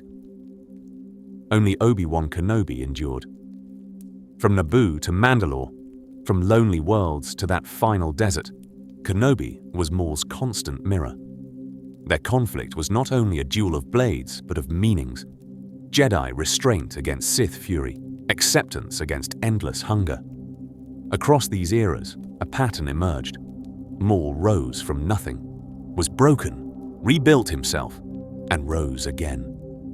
Each time he grasped at power, Sith, assassin, underworld lord, hidden master of Crimson Dawn, each time the galaxy shifted beneath him. The Clone Wars ended, the Jedi fell, the Empire rose, yet Maul remained on the margins, always fighting, never belonging. Victory slipped away, allies died, and his anger was the only companion that stayed. On Tatooine, that rhythm finally slowed. In his last confrontation with Kenobi, the duel was brief, almost gentle compared to the storms that had come before. When Kenobi caught him as he fell, Maul did not curse his enemy. He asked about the Chosen One. He wanted to know if the one hidden on this desert world would destroy the Sith that had used them both. In that moment, Maul did something he had never done. He released his need to win with his own hand and entrusted his vengeance to another. This act of mercy would reshape galactic history in a quiet, indirect way, as the boy in the dunes grew into the weapon that would end Sidious's first empire. For Maul, there was no throne, no lasting order, only a final, fragile peace in the knowledge that the dark power that had defined his life would, at last, be answered. The galaxy he never ruled, Maul's place in the Sith and Jedi legacy. In the end, Darth Maul died with empty hands. No crown, no empire, only the knowledge that the dark power which had consumed his life would one day be met and answered on a distant Death Star and in a throne room above Endor for all his rage and spectacle. Maul was never the grand architect of galactic events. He was a blade, a weapon forged in secret and wielded by others. Yet the story of that weapon would shape almost every major era of the Skywalker saga, from Naboo to Mandalore, from the Clone Wars to the Age of the Empire. Maul's life exposes a quiet constant in Sith history, the cruelty they reserve not for their enemies, but for their own. He was taken as a child, stripped of choice, conditioned through pain and fear, until there was nothing left but obedience and hate. Then sent into the galactic war as a silent enforcer when he fell on Naboo. Sidious did not mourn a lost heir. He simply replaced a broken tool with a new one. What followed was a punishment more refined than death. When Maul clawed his way back from the abyss built on madness and scavenged metal, he did what Sith are trained to do. He sought power beyond his master's control. He raised armies, forged the Shadow Collective, and briefly ruled Mandalore for this. Sidious came in person, not to reclaim him, but to break him a reminder that in the Sith Order, ambition without permission is treason. In contrast, Maul's existence forced the Jedi to confront truths they had long denied. His return in the Clone Wars proved that the Sith were not a closed chapter of history, but an active wound in the Force. His survival haunted Obi-Wan Kenobi, reshaping the path of a Jedi who would become mentor to both Anakin and Luke. Maul's coup on Mandalore dragged the Jedi and the Republic into yet another front of conflict, weakening their order. Just as Sidious prepared his final move, there is a dark irony running beneath all of this. Maul was a creature of pure rage, dedicated to the victory of the Sith, yet his actions helped create the conditions for their downfall. His vendetta against Kenobi drove the Jedi Master into exile on Tatooine and kept him hidden. His presence on that desert world ensured that when the time came, Luke Skywalker, the chosen one he never met, would be protected and prepared for thousands of years. Sith Lords had dreamed of empires and legacies. Maul's legacy was different. He ruled worlds only briefly. He lost every throne he ever seized. What remained was a cautionary tale, a life that showed what happens when a person is denied choice from the beginning, shaped only as a weapon in the hands of others. And in that sense, his story reaches beyond his own death, a quiet warning about the dark side that would echo through the generations to come. Cycles of rage and rest. What Maul's story tells us about escape and fate. In that echo, another pattern emerges, the sense that Maul's life is not a straight line, but a circle drawn tighter and tighter around the same wounds each time. He reaches for power each time he believes he has seized control. What followed was a return to the same place. Dependence, betrayal, and loss from Dathomir to Naboo to Mandalore. His path is marked by the designs of others. Sidious tears him from Mother Talzin's grasp and raises him as a hidden blade, a secret Sith enforcer shaped to serve the grand plan of a future empire. Later, Talzin drags him back from madness, not to free him, but to wield him as a weapon against Sidious and the Jedi. And when he builds the Shadow Collective and sits upon the throne of Mandalore even then, he is still trapped inside the wider galactic conflict, a pawn whose victories only draw the gaze of greater predators. This is the story of a man who keeps mistaking movement for escape. He switches masters, he changes titles, assassin, warlord, crime, lord. But the order of his life never really shifts. There is always someone above him pulling the strings. Sidious, the Night Sisters, the currents of the Clone War, the rise of the Empire around him. The dark side offers power, yet denies him agency. The more he struggles, the more the circle closes. At the center of that circle stands Obi-Wan. Kenobi Maul's obsession with the Jedi who cut him down becomes the fixed star around which his shattered identity orbits. Hatred gives him purpose. It lets him believe that his suffering can be answered with a single death. But that same fixation chains him to the past. Every new lead on Kenobi drags him back into danger. Every rumor of the old Jedi awakens the same old rage, even as the galaxy moves on into Imperial rule. And new wars, his mind remains on a duel in a Theed power core. Others in this era find another path. Ahsoka walks away from the Jedi Order rather than let betrayal define her. Kenobi himself chooses exile and quiet guardianship on Tatooine, accepting a smaller life to protect a greater future. These choices do not end conflict, yet they break from the cycle of revenge they show. That escape from the pattern is possible, that the Force does not demand endless repetition. Maul never fully reaches that place. But in his final moments, there is a fracture in the loop when he confronts Kenobi on Tatooine and senses the presence of the boy in the desert. He glimpses the larger design, the Chosen One, the figure who would shape the fate of Sith and Jedi for millennia to come.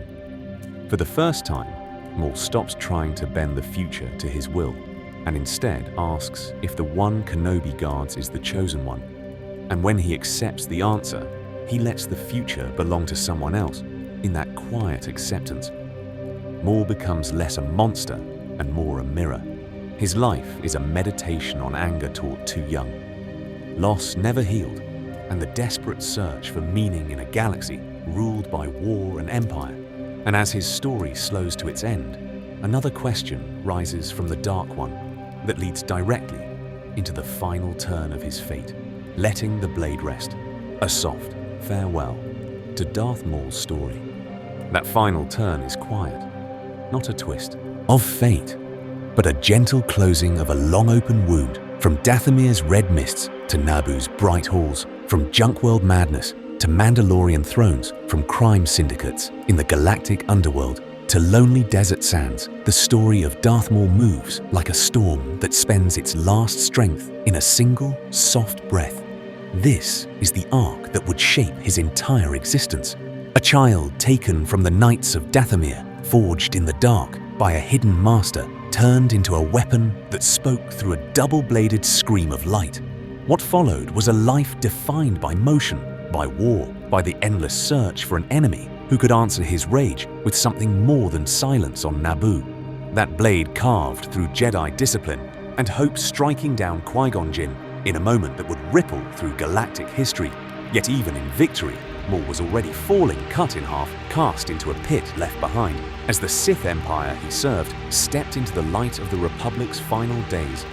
While he slipped into forgotten shadow on Lotho Minor, that shadow deepened into madness, metal, spider legs, skittering through trash and memory, until Savage Apprentice and Mother Talzin pulled him back from the edge. What they found there would change everything. A broken Sith who refused to die. A discarded apprentice who turned to the underworld building, the Shadow Collective, ruling Mandalore's throne rooms and criminal councils with the same cold fury he once brought to Jedi duels. But the dark side had moved on. Sidious descended on Mandalore not as a mentor, but as a storm cutting down savage and reminding Maul that in the true Sith order, he was never more than an asset to be used, then cast aside.